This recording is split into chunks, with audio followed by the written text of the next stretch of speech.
네, 오래 기다리셨습니다. 그러면 지금부터 릴레이 포럼 청춘 플라이업 스타트업 지금 강의를 시작하도록 하겠습니다. 그럼 먼저 사회자 안내 먼저 시작하도록 하겠습니다. 네, 안녕하십니까? 오늘 사회를 맡은 부산대학교 산학협단 창업지원부의 이상재라고 합니다. 반갑습니다. 네, 오늘 이런 귀한 자리에 사회를 맡게 되어서 정말 영광입니다. 그럼 본격적으로 저희 릴레이 포럼을 시작해 보도록 하겠습니다. 오늘 릴레이 포럼 강연을 진행하실 최종일 대표님을 먼저 소개시켜 드려야 될 것 같습니다. 저희 뽀로로나뽀로 유명하신 최종일 대표님은 뽀롱뽀롱 뽀로로를 통해 3,120명의 고용 창출과 그리고 5,500억 원의 캐릭터 상품 판매 시장을 개척하고 3회에 걸친 대통령상을 수상하신 이력이 있습니다. 애니메이션 불모지라고 불리던 20년 전에 뽀로로가 만들어낸 기적을 잘 아실 거라고 생각이 됩니다. 대표님의 내적 동기와 쉽지 않은 여건 속에서도 열정을 지속할 수 있는 대표님의 내적 동기와 함께 비즈니스적 성과를 내기 위한 실질적인 조언을 본 특강을 통해서 여기 계신 여러분과 함께 선사해 드릴 것으로 기대합니다. 그럼 소중한 강의를 진행해 주실 최종일 대표님을 앞으로 모시도록 하겠습니다. 모두 박수로 환영 부탁드리겠습니다.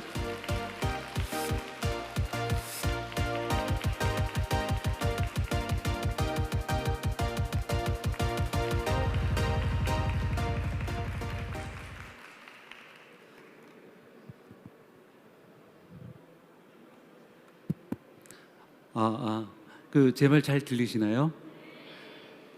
안녕하세요. 반갑습니다. 최종일입니다. 정말 이렇게 귀한 시간을 할애하셔서 이 자리를 참석해 주신 여러분들께 정말 작게라도 의미 있는 시간이 됐으면 좋겠습니다. 오늘 지금 이 자리에는 이제 막 창업을 하셨거나 혹은 미래 창업을 꿈꾸시는 여러분들이 있으시다는 얘기를 들었습니다. 그리고 저도 2001년에 창업을 한 어떻게 보면 창업으로 보게 된다면 여러분들보다는 조금 이제 선배의 입장에서 제 경험과 어떤 일을 하는 과정에서 제가 경험하고 배웠던 것들을 공유하는 시간이 됐으면 좋겠습니다. 네, 제가 소개받은 제 작품들을 간단하게 소개를 해드리면 먼저 뽀로로라고 하는 애니메이션이 있고요. 그 다음에 꼬마버스 타요라고 하는 애니메이션들도 많은 사랑을 받고 있습니다. 그리고 최근에 띠띠뽀라고 하는 기차를 소재로 한 애니메이션도 있고요.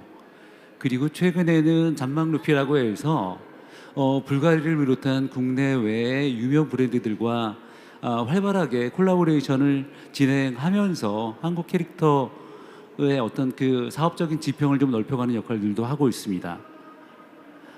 이렇게 다양한 콘텐츠들을 제작을 해왔고 그러한 콘텐츠들이 많은 분들에게 사랑을 받아오면서 제가 이제 흔히들 질문을 가장 많이 받들 중에서 하나가 바로 이러한 콘텐츠들을 성공적으로 제작을 하고 사업을 할 수 있는 비결이 무엇이냐라고 하는 질문들을 많이 받습니다. 근데 그 부분에 대해서 질문을 드릴 때 제가 받을 때마다 답변을 드리기가 사실 조금 쉽지가 않습니다. 왜냐하면 성공이라고 하는 것들이 물론 이제 성공의 개념이 무엇이냐에 따라서 좀 정의가 달라지기도 하겠지만 어떻게 하면 성공할 수 있느냐라고 하는 것들도 일괄적으로 딱 이거다라고 말씀드리기가 굉장히 어려운 게 사실입니다. 뭐 흔히들 유명한 말로 99%의 노력과 1%의 운, 혹은 우리나라에서 운칠기상 다양한 이야기들이 있죠. 아마 저도 비슷하지 않을까 싶습니다. 그리고 이렇게 말씀을 드릴 수밖에 없는 게 사실 제가 애니메이션을 시작해 놓고 제작을 해가면서 내리 한 번도 예외 없이 5번을 내리 그냥 쫄딱쫄딱 망해먹었습니다. 그러다가 어쩌면은 운이 좋아서 뽀로로라고 하는 콘텐츠가 성공을 했는데 성공의 비결이 뭐다라고 얘기를 하는 것들은 어쩌면은 좀 정직하지 못한 그런 대답이 아닐까 싶습니다. 물론 이제 신문이나 혹은 논문들도 뽀로로의 성공 비결들을 분석해 놓은 것들이 있는데 제가 그런 논문들을 보면서 거꾸로 성공 비결이 이것이었구나라고 배우기도 합니다. 그런데 분명히 그런 어떤 그 여러 가지 분석 자료들은 아마도 결과론적으로 보신 게 아닐까라고 생각을 하는데, 그런데 저는 이제 컨텐츠를 시작을 해놓고 내리 그 여러 차례 망해 보면서 제가 배웠던 것들은 어떻게 하면 성공하느냐라는 것은 잘 모르지만 어떻게 하니까 망하더라 라고 하는 것들은 확실히 배웠습니다. 그러니까 망할 수 있는 여러 가지 방법들을 배웠다는 것이죠. 그런데 돌이켜서 생각을 해보면 그러한 경험들, 어떤 그 실패 과정들을 통해서 제가 배웠던 것들을 통해서 성공에 조금씩은 좀 가까이 다가간 게 아닐까라고 하는 생각들을 많이 하고 있습니다. 그래서 이 자리를 통해서 제가 애니메이션 시작을 했고 그 이후에 창업을 하고 지금에 오기까지의 어떤 과정들을 여러분들께 말씀을 드리는 게 오히려 이 컨텐츠에 대해서, 안 그러면 이 창업을 꿈꾸시는 분들에게 좀 더 유익한 정보가 되지 않을까라는 생각이 듭니다. 제가 이제 애니메이션을 시작했던 이유는 제가 애니메이션을 시작했던 게 1995년부터 시작을 했습니다. 그리고 우리나라에서 성장한 대부분의 사람들과 마찬가지로 저도 어렸을 때부터 만화 영화를 보면서 성장을 했죠. 그래 가면서 제가 성장하면서 알게 됐던 것들은 우리나라 애니메이션이라고 생각했던 대부분의 애니메이션들이 미국이나 일본 애니메이션이었구나라고 하는 것들을 알게 됐습니다. 지금 여기 화면에 있는 것들도 저는 이 작품이 독수리의 오형제라고 하는 제목의 한국 애니메이션으로 알고 있었습니다. 그런데 나중에 보니까 일본 애니메이션이더라고요. 그리고 조금 더 지나서 제가 알게 됐던 것, 일본 애니메이션이기는 하지만 대부분의 애니메이션들이 한국 애니메이터들의 손에 의해서 제작됐다라는 것들도 알게 됐습니다.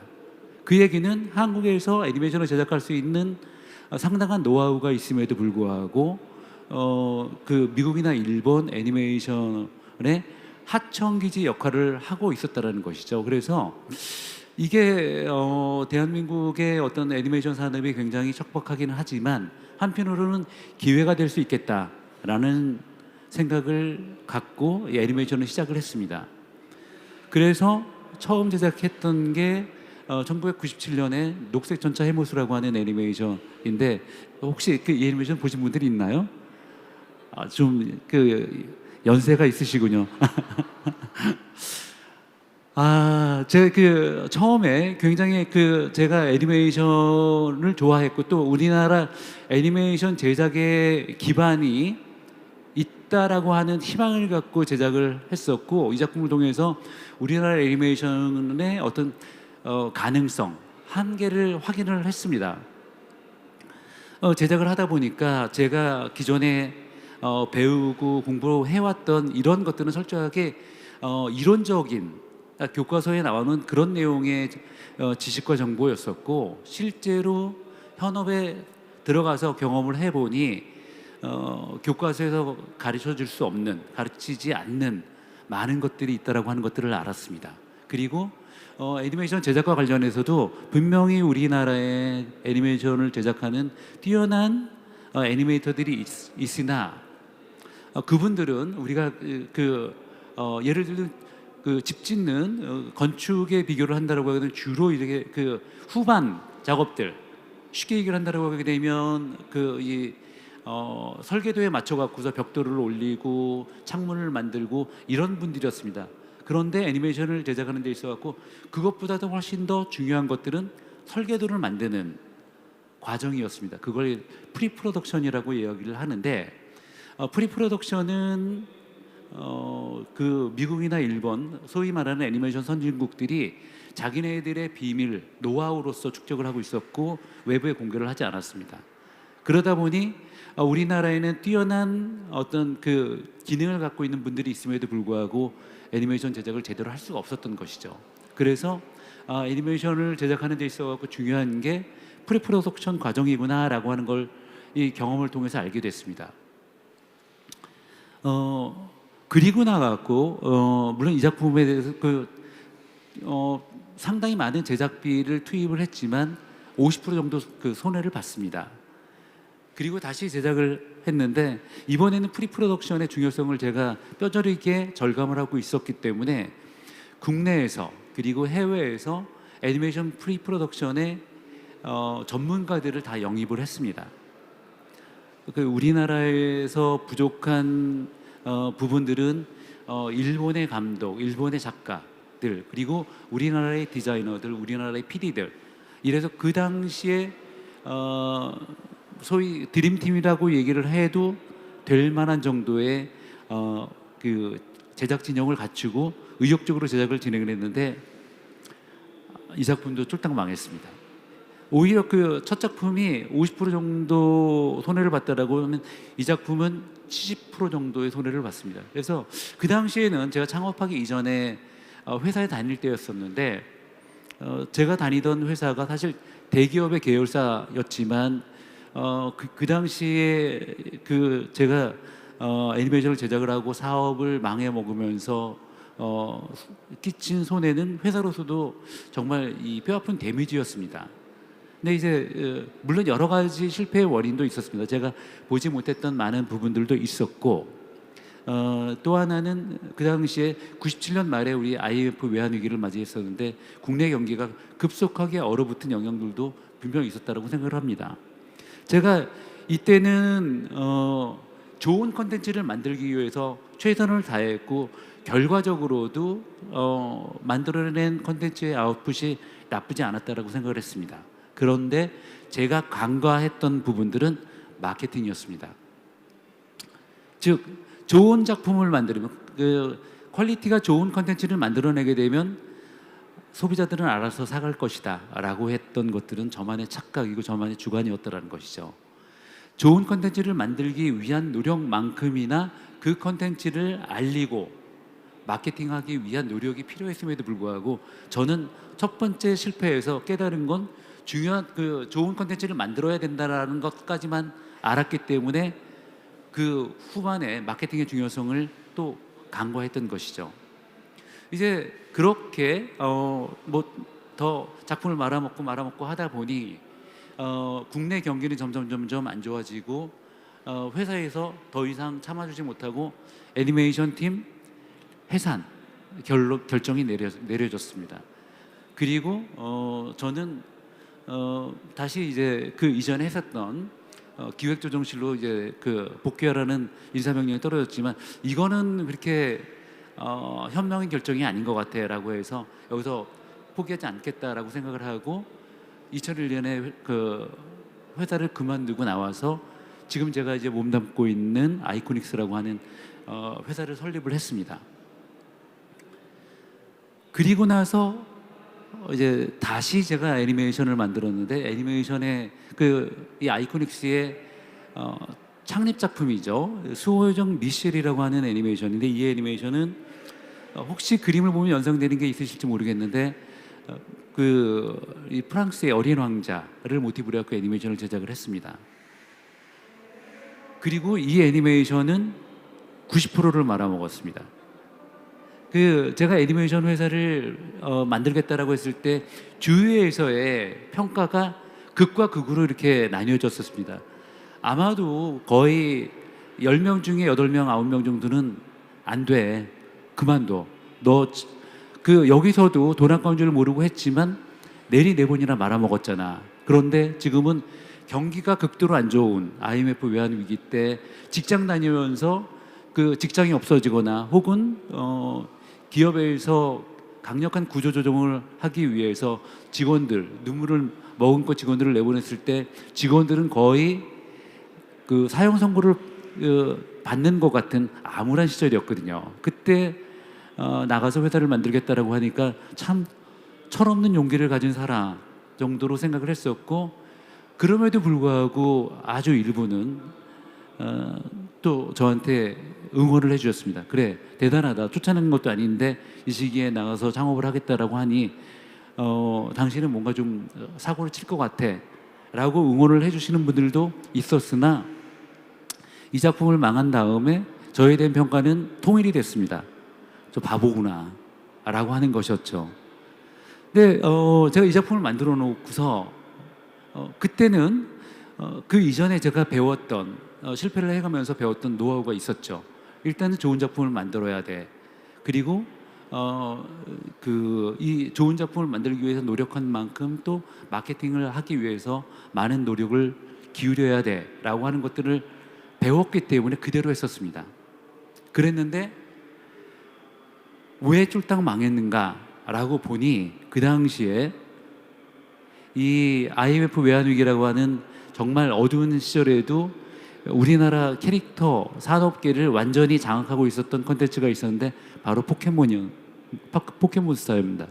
지금도 여전히 포켓몬스타 그뭐 띠부띠부실인가 들어가 있는 그 샤니빵들이 지금도 여전히 굉장히 인기리에 판매가 되고 있다고 합니다.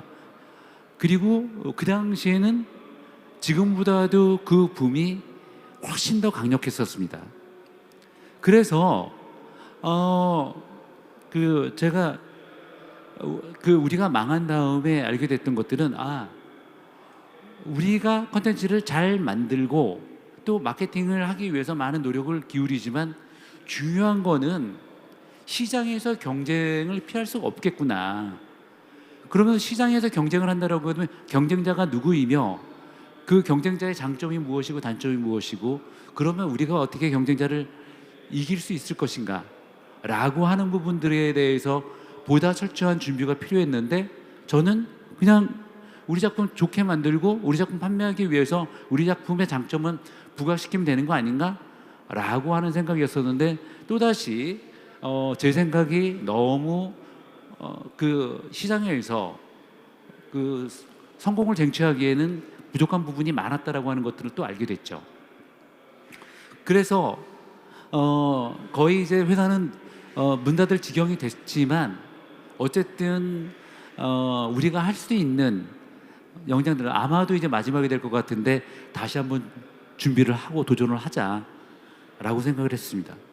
그리고 나서 이제 알게 됐던 것들은 우리가 애니메이션을 만들게 된다라면 좋으나 싫으나 우리는 한국에서 일본 애니메이션과 경쟁을 할 수밖에 없겠구나라고 하는 생각을 하게 됐습니다. 그래서 다시 일본 애니메이션에 대해서 공부를 하기 시작했습니다. 그랬더니 일본 애니메이션을 넘어선다라고 하는 것들은 정말 어려운 꿈이구나라고 하는 것들을 알게 됐습니다. 그때나 지금이나 전 세계 애니메이션 산업을 주도하고 있는 애니메이션 대표적인 선진국을 꼽으라고 하면 미국과 일본입니다. 미국은 뭐 픽사, 유니버설 스튜디오를 비롯한 정말 거대 메이저들이 미국뿐만 아니라 전 세계 시장을 쥐락펴락하고 있죠. 그리고 일본도 미국하고는 다르지만 TV 애니메이션 분야에서 조금 전에 여러분들도 보셨던 포켓몬을 비롯한 엄청난 애니메이션들 그 몇 년 전에도 그 뭐 원피스라고 하는 애니메이션도 있었고 뭐 진격의 거인이라든지 수많은 애니메이션들이 매년 일본 시장을 평정하고 그 여세를 몰아서 한국을 비롯한 전 세계 시장의 어떤 그 TV 마켓을 주도를 하고 있습니다. 그런데 일본 애니메이션이 그런 강점만 있느냐라고 생각을 해보니 일본 애니메이션이 막강하긴 하지만 완벽하진 않구나라고 하는 것들을 알게 됐습니다.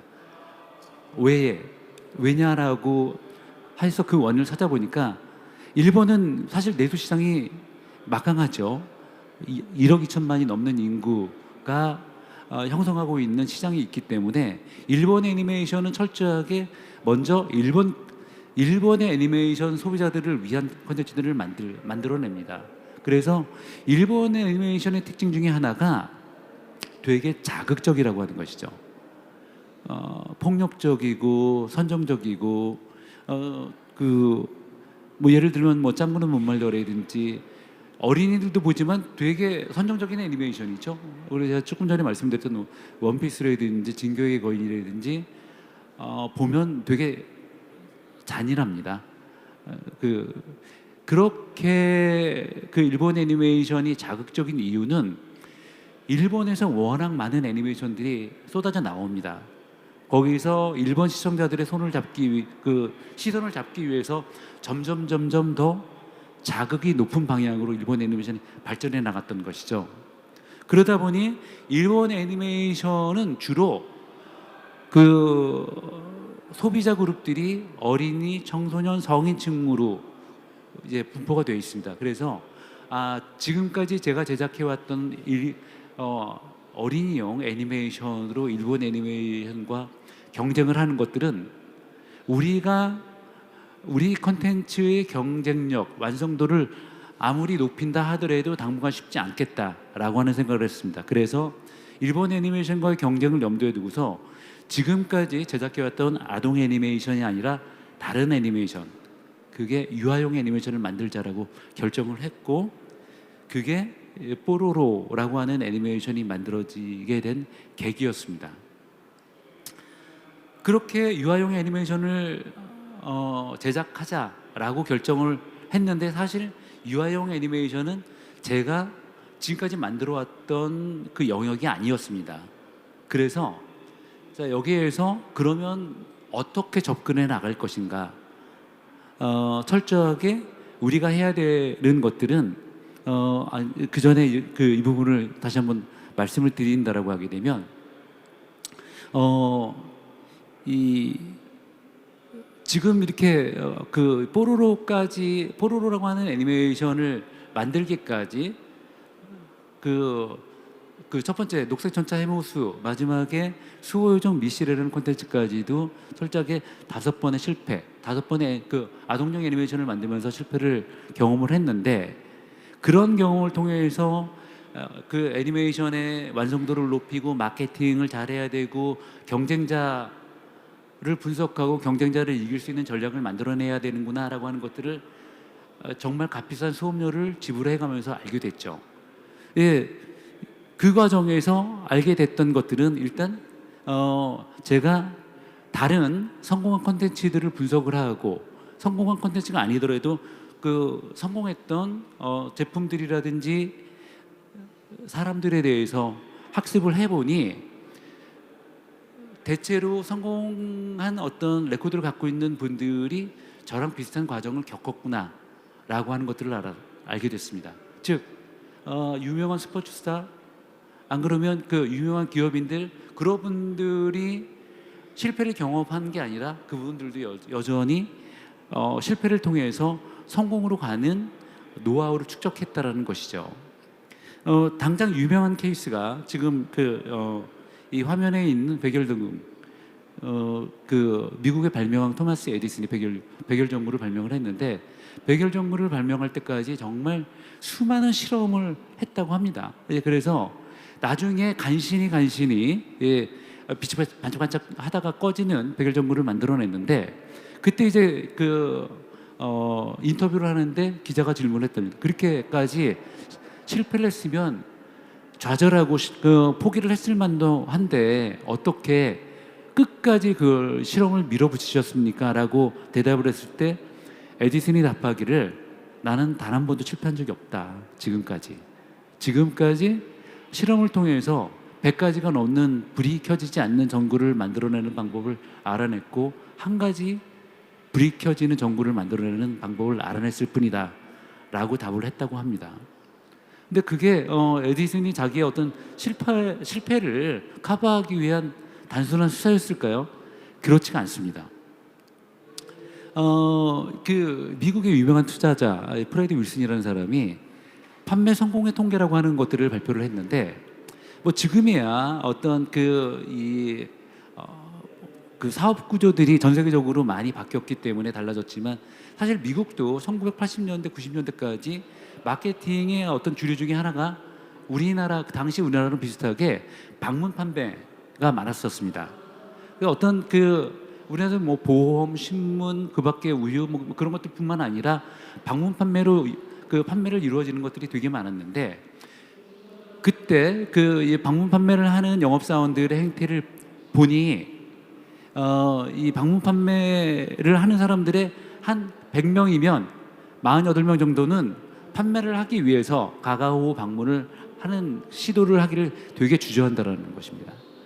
그리고 한 4명 중에 1명 정도는 그런 소비자들을 만나서 그 구매를 권유를 하는 활동들을 한 두 번 정도 하고 소비자들의 반응이 냉랭하게 되면 포기를 한다는 것이죠.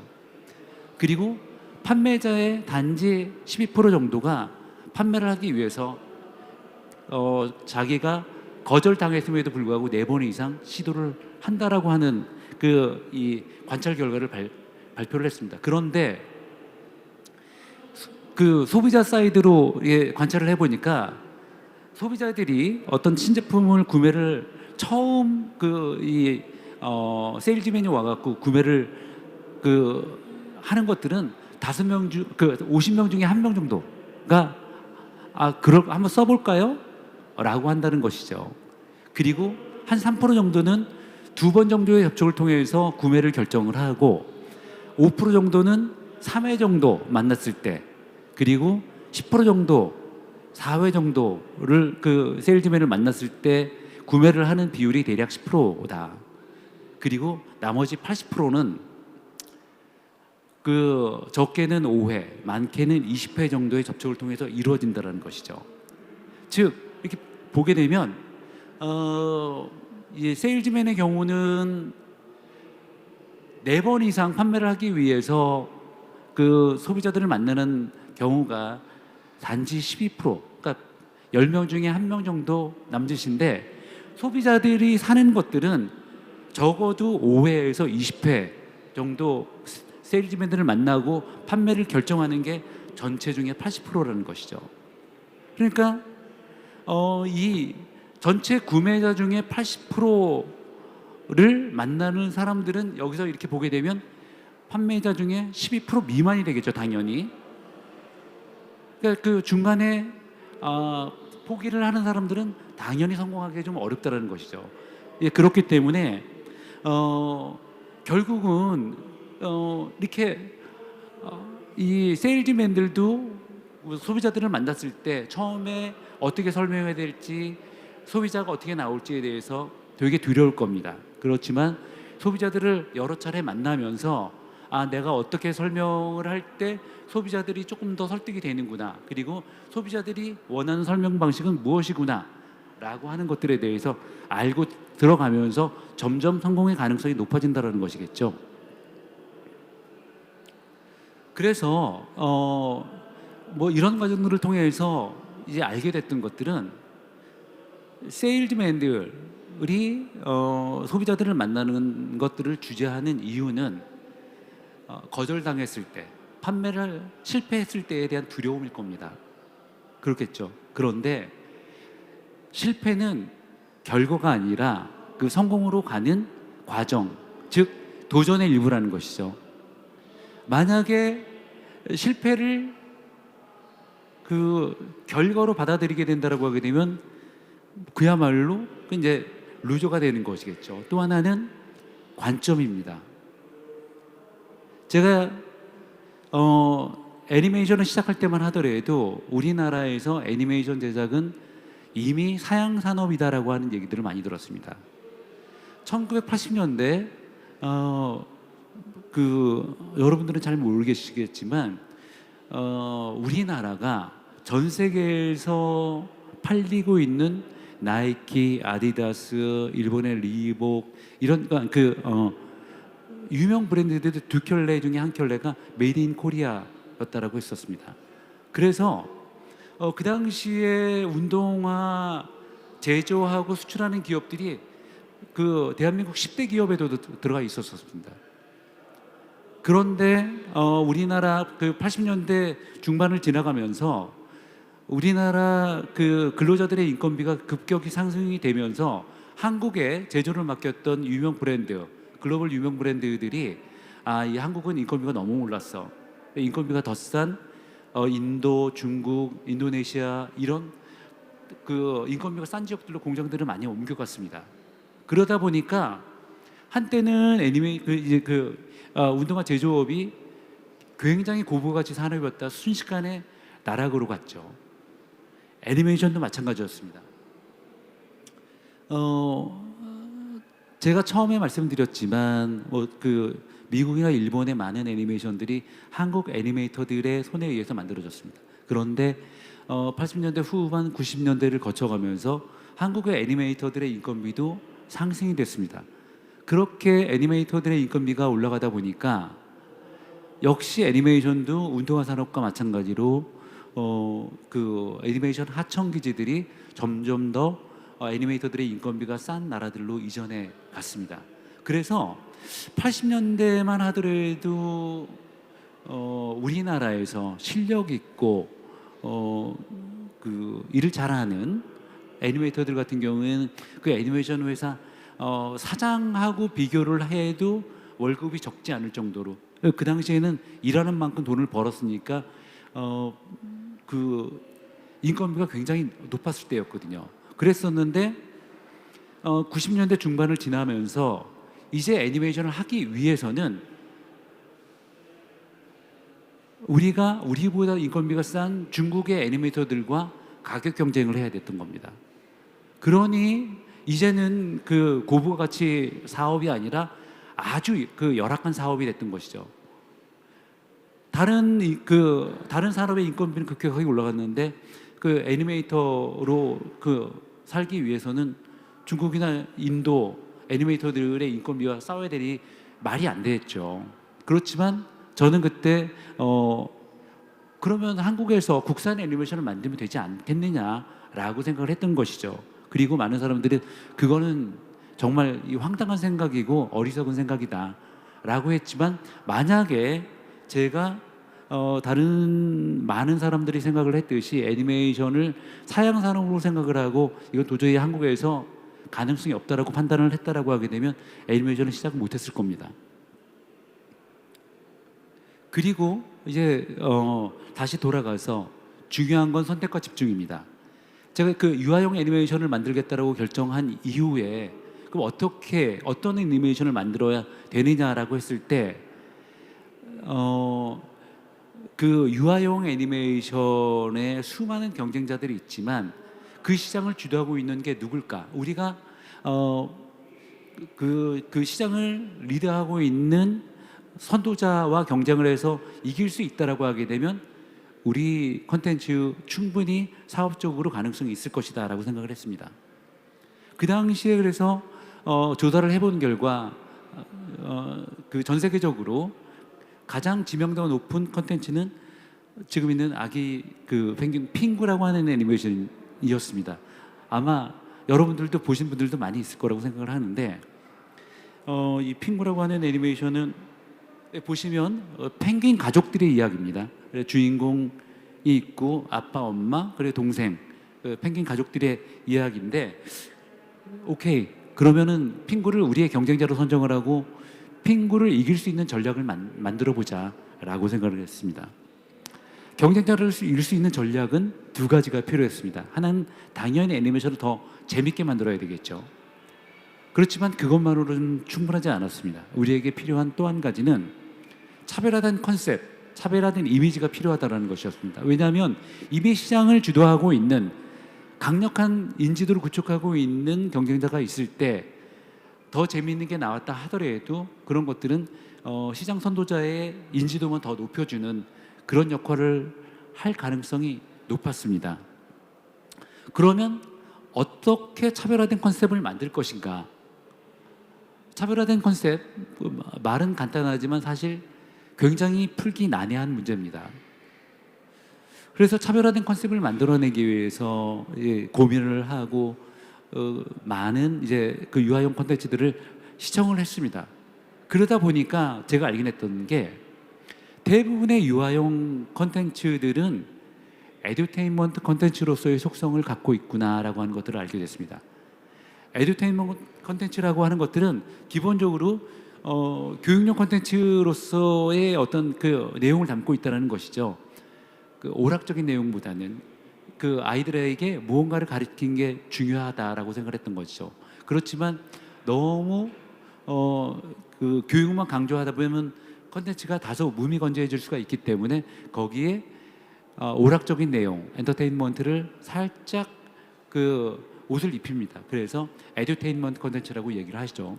그런데 그럼에도 불구하고 그 당시에 저도 저희 아이들을 키우고 있는데 아이들과 같이 애니메이션을 보다 보면 아이들이 대체로 유아용 콘텐츠에 대해서 오랫동안 집중하지 못한다라고 하는 것들을 알았습니다. 그리고 아이들이 좋아했던 콘텐츠는 아이들의 교육상 좋지 않다라고 판단되는 짱구는 못 말려, 이런 애니메이션을 보게 되면 아이들 눈이 반짝반짝합니다. 그걸 보면서 알게 됐던 것들은 아이들도 오락을 좋아하는구나 라고 하는 걸 알았습니다. 그래서 그러면 바꾸자. 우리는 교육적인 가치를 너무 강조하지 말자라는 것이었습니다. 그래서 아이들이 좋아하는 오락적인 내용들을 중심으로 가고, 그리고 거기에 교육적인 내용들을 살짝만 입히자 라는 것이죠. 뭐 비슷해 보이지만 다릅니다. 뭐가 핵심이냐라는 거죠. 그래서 뽀로로는 주제가도 노는 게 제일 좋아라고 시작을 합니다. 그래서 이 애니메이션은 아이들에게 무언가를 가르쳐 주기 위한 목적이 아니라 아이들에게 즐거운 시간을 주기 위한 목표로 만들었습니다라고 하는 것들을 주제가에서부터 놓고 시작을 했던 것이죠. 그리고 저희 경쟁자였던 저희 경쟁자로 선정한 핑구라고 하는 콘텐츠에 대해서 철저하게 분석을 했습니다. 그래서 저희가 확인했던 것들은 핑구의 가장 큰 강점은 스토리에 있다라고 하는 것들을 알았고, 우리가 핑구를 이기기 위해서는 핑구만큼 완성도 높은 스토리를 반드시 만들어내야만 한다라고 하는 것들을 알았죠. 그렇지만 상대적으로 핑구의 캐릭터 배경의 디자인 완성도는 그렇게 높지는 않았습니다. 그래서 그거는 우리가 충분히 높게 만들어낼 수 있겠다라는 생각도 했었고, 색깔이라든지 연출 부분도 우리가 조금 더 완성도 높은 부분들을 구현해낼 수 있겠다라는 생각을 가졌습니다. 간단히 살펴보게 되면 일단 캐릭터 구성의 핑구는, 우리 경쟁자 핑구는 가족들 이야기입니다. 그래서 우리는 가족들이 아니라 친구들 이야기로 가자라고 생각을 했고, 캐릭터들도 철저하게 그냥 펭귄이지만 우리는 다양한 동물들로 갖고, 그러니까 뭐 곰, 그전에는 악어 아니냐고 가끔 질문을 받는데 크롱은 공룡입니다. 공룡. 그다음에 비버, 여우, 이런 이 동물들을 친구로 선정을 했고, 색깔도 핑구는 실제 펭귄이 갖고 있는 색깔들을 그대로 입혔지만 우리는 기존의 동물들의 실제 색깔과는 반드시 일치하지 않는 아이들이 좋아하는 색깔들로 색지정을 했습니다. 그리고 신장도 이 뽀로로는 눈사람처럼 2등신으로 대체로 만들었죠. 그랬는데 곰은 2등신으로 만들으니까 되게 이상하더라고요. 그래서 이 포비는 3등신으로 해서 우리들만의 디자인을 만들어냈습니다. 근데 이렇게 만들어 놓고 나니까 확실히 차별화는 됐는데, 누군가 이의 제기를 했습니다. 아니, 곰하고 펭귄이랑 같이 살 수 있어? 곰이 잡아먹어 버릴 수 있지 않을까? 그리고 공룡이라면서 공룡이 조그만큼면 얘네들 다 끝장이야 라는 어떤 이의 제기를 했습니다. 근데 그게 그런가? 그럴 수 있겠다라는 생각이 들었죠. 그래서 어떻게 할까 고민을 하다가 이럴 때는 우리가 고민할 게 아니라 다른 컨텐츠들은 이런 문제들을 어떻게 극복했는지 한번 살펴보자 해서 체크를 해보니 아주 유명한 컨텐츠죠. 디즈니에서 만든 푸라고 컨텐츠인데, 곰과 호랑이, 당나귀, 토끼, 돼지, 이런 동물들이 친구가 돼서 뭐 아웅다웅 아주 사이좋게 놀고 있지만 어떤 위화감도 느껴지지 않았습니다. 그래서 곰과 펭귄도 충분히 친구가 될 수 있고, 공룡이 크더라도 별 문제 없을 수 있겠다라고 하는 것들을 알게 됐죠. 제가 이런 말씀을 드리는 것들은 여러분들도 일을 하시다 보게 되면 비슷한, 여러분들이 상상하지 못했던, 예상치 못했던 복병이라든지 문제들을 만들어냈을 때 이런 벤치마킹이 그런 문제를 풀어내기에 굉장히 유효한 수단이 될 수 있다라고 하는 것들을 제가 말씀을 드리고 싶었던 겁니다. 그리고 애니메이션도 그 핑구 같은 경우는 스탑 모션이었지만 저희는 3D 애니메이션으로 제작을 해서 훨씬 더 다양한 영상들을 보여줄 수가 있었습니다.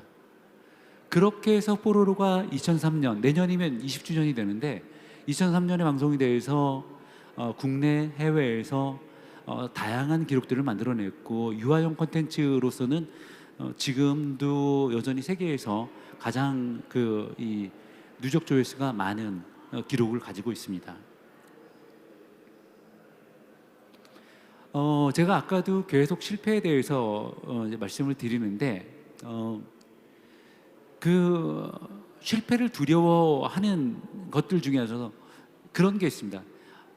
당신은 뭐 실패할 수 있다라고 얘기를 하지만 실패하면 쫄딱 망하는데 그거 어떻게 제기를 하냐, 그런 질문들을 많이 합니다. 그건 아주 현실적인 이야기죠. 저도 실패할 수 있습니다라고 얘기를 하지만 그건 뭐 절대 쉽게 할 수 있는 얘기는 아닙니다. 그렇지만 사람은 완벽하지 않습니다. 정말 최선을 다했다 하더라도 실패할 수 있다는 것이죠. 그렇기 때문에 그거를 실패를 대비를 해야 된다라는 것입니다. 그래서 그때 필요한 것들이 플랜 B죠. 지금도 제가 오늘도 뉴스를 봤는데 그 월드컵에서 우리 선수들 누가 부상을 당했을 때 플랜 B가 누구다, 그런 얘기들을 하는데 마찬가지입니다. 저도 만약에 애니메이션을 시작을 할 때 그때 모든 사람들은 아니죠. 대체로 많은 사람들이 만류를 했습니다. 너 출당 망할 거야. 그리고 저도 망할 수 있다라고 생각을 했습니다. 그럼 망하면 어떨 건데? 근데 제가 만약에 망한다라고 했을 때 한강다리에서 뛰어내려야 된다라고 생각하면, 여기서 영도다리에서 뛰어내려야 된다라고 생각하면 무서워서 못했겠죠. 저도 나름대로 플랜 B를 만들었었습니다. 그래서 이걸 정말 내 삶을 걸듯이 하겠지만 그럼에도 불구하고 실패를 하게 된다라고는 조금 시간이 오래 걸리겠지만 제기를 하겠다. 어떤 식으로 제 나름대로의 플랜을 만들어 놨었습니다. 승자와 패자의 차이는 그겁니다. 성공했던 사람들도 다 누구나 여러분이나 저처럼 크고 작은 실패를 할 수 있습니다. 실패를 했을 때 주저앉으면 그게 패자인 거고, 그럼에도 불구하고 도전하는 사람들이 결국은 성공을 쟁취를 하는 것입니다. 실패라고 하는 것들은 절대 결과로 받아들이지 마십시오. 도전의 과정으로, 성공에 접근해 가는 도전의 과정으로서 생각을 하시면 됩니다. 그러니까 우리가 가다 보면 그럴 수밖에 없어. 제가 이제 하는 얘기가 아이들이 누워 있다가 한번 뒤집거나 혹은 일어나거나 걷거나 할 때 아이들이 앉아있던 애들이 걷기까지 얼마나 많은 실패를 거칩니까? 하다못해 일어나는데도 그런 어떤 넘어짐의, 수없이 많은 넘어짐의 과정들을 거쳐야지 일어설 수 있고 걸을 수 있는데, 우리가 가보지 않은 길을 가는데 한 번에 그걸 갈 수 있다라고 하는 것들은 너무 어이없고 너무 뻔뻔한 희망사항이다. 그래서 넘어질 각오를 하고 있어야 된다는 것이죠. 그래서 넘어졌을 때 어떻게 하니까 넘어지는구나, 그럼 어떻게 할까, 뭐 손을 짚거나 안 그러면 균형을 잡거나 하는 것들을 넘어지면서 이제 배우겠죠. 그래서 모자라는 것들을 계속 실패를 통해서 하나하나 배워 나가야 된다는 것이죠. 제가 애니메이션을 시작을 할 때 이 애니메이션 업계에 저보다도 훨씬 경력이 많고 실력도 뛰어난 정말 기라성 같은 사람들이 많이 있었습니다. 그리고 과연 이분들과 도전에서 상대가 될까라고 생각을 했는데, 그로부터 20년이 지나고 지금 돌이켜보면 그런 분들이 거의 남아있질 않았습니다. 이걸 통해서 알게 됐던 것들은 강한 자가 승리하는 게 아니라 살아남은 자가 성공한다는 것이죠. 그리고 살아남았어도 움직이지 않고 나는 그냥 이걸로 충분해라고 하게 되면 역시 루저가 되는 겁니다. 그럼에도 불구하고 지난번에 뭐가 잘못됐지라고 하는 것들을 철저하게 분석을 하고 다시 도전하는 자가 결국은 살아남고, 성공이라고 하는 것들은 그렇게 끊임없이 실패를 반복해 가면서도 멈추지 않고 도전하는 자가 결국은 성공을 쟁취를 한다는 것이죠. 이 프랑스의 대문호 빅토르 위가 정말 좋은 명언을 했습니다. 미래에는 여러 가지 이름이 있다. 약한 자들에게는 불가능이고, 겁 많은 자들에게는 미지이고, 용기 있는 자들에게는 기회다 라는 이야기를 했는데, 미래는 누구나가 피할 수 없이 맞이합니다. 그렇지만 여러분들에게 내일이, 그리고 미래가 불가능이고 어려운 뭐라고 받아들이지 말고 정말 기회로서 여러분들이 받아들이고 적극적으로 활용을 하셨으면 좋겠습니다. 감사합니다. 네, 열정적인 강연 해주신 최종일 대표님께 다시 한번 박수 부탁드리겠습니다. 네, 그럼 간단한 질의응답 시간을 좀 가져보도록 하겠습니다. 혹시 최종일 대표님께 궁금한 점 있으신 분 자유롭게 손을 들어서 질문해 주시면 감사하겠습니다. 네, 혹시 마이크 준비되었나요?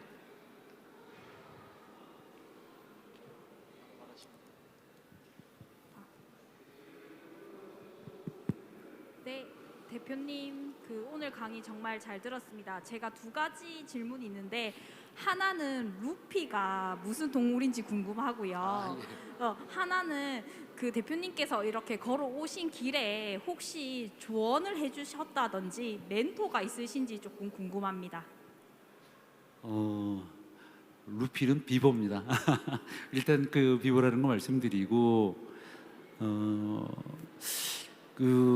딱히 한 분의 멘토를 언급하라고 하게 되면 그럴 만한 분이 있지는 않지만, 제가 저보다 앞서갔던 많은 어떤 기업인들, 안 그러면 선생님들, 친구들의 어떤 모습들을 보면서 저는 정말 많은 것들을 배웠고, 그리고 요즘 저보다도 훨씬 더 적극적이고 열정적인 어떤 스타트업 기업가들도 많이 있는데, 그분들과 대화를 해가면서도 또 많이 배웁니다. 그래서 결국은 우리 사람이 몇 명 모여도 그 중에는 배울 만한 사람이 있다고 하는 것처럼 그 모든 분들이 저한테는 멘토였던 것 같습니다.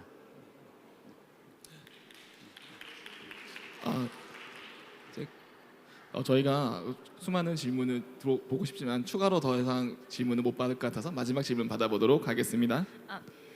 저도 두 가지 질문이 있는데, 저는 이제 아이를 키우는 입장에서 저희 아이도 뽀로로 굉장히 잘 보고 좋아하거든요. 고맙습니다. 근데 어느 순간 저희 아이가 저한테 질문을 했어요.